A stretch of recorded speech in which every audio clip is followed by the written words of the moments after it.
Today we're going to be reading There's a Snake in My School by David Williams.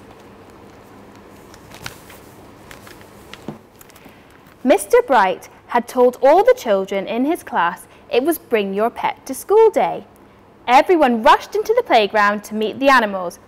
There was a stupidly cute gerbil, a tiny goldfish, a fat cat, a 100-year-old tortoise, and a tall dog.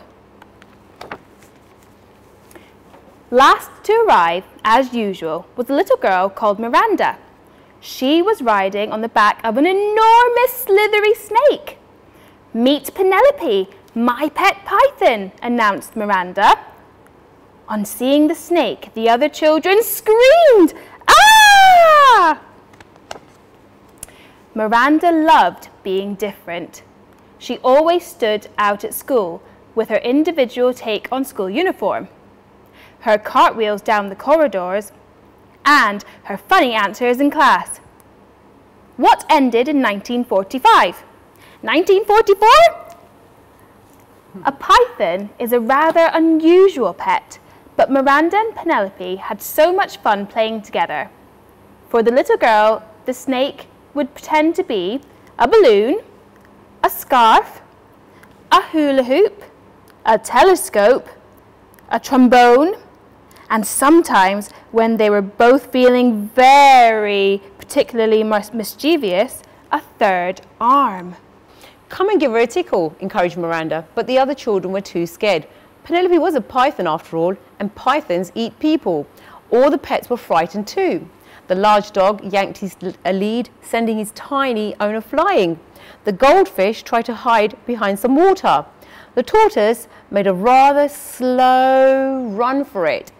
The cute gerbil flushed her gnashes and didn't look so cute anymore. The fat cat just carried on napping. Miranda slid down her snake. The little girl tickled her python under the chin, and the snake smiled. "See, she's very friendly." Soon, everyone was gathering around to marvel at Penelope. The python loved the attention and made a climbing frame for the children to climb upon, steps for them to step up on, and a fireman's pole for them to slide back down. Penelope even helped the children learn their numbers, although she could only get up to 9. 1 + 8 is 9.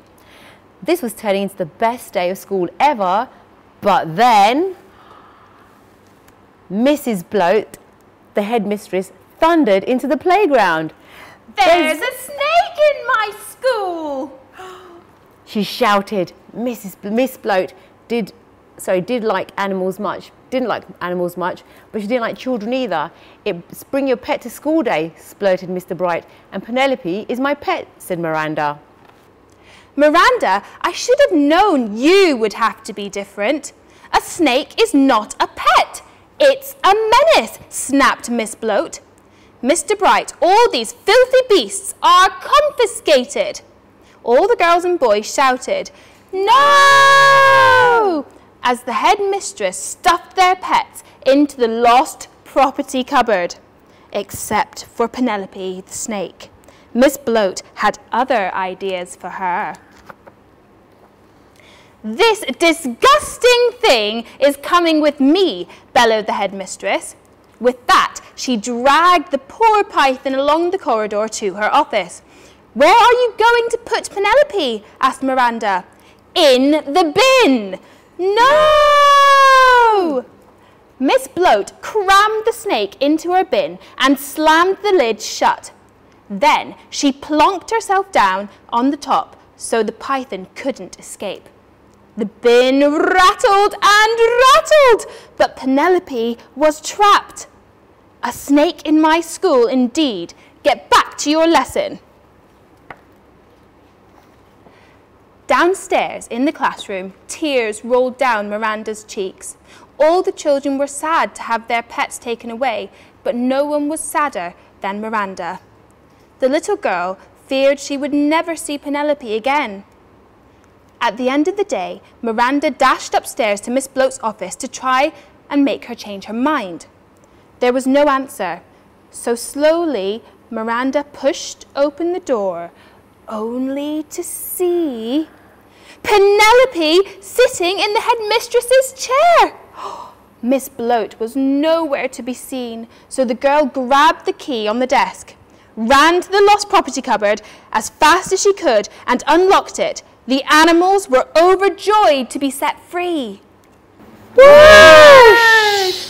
Then Miranda and all the pets slid down Penelope's back into the playground. The children shouted, "Hooray!"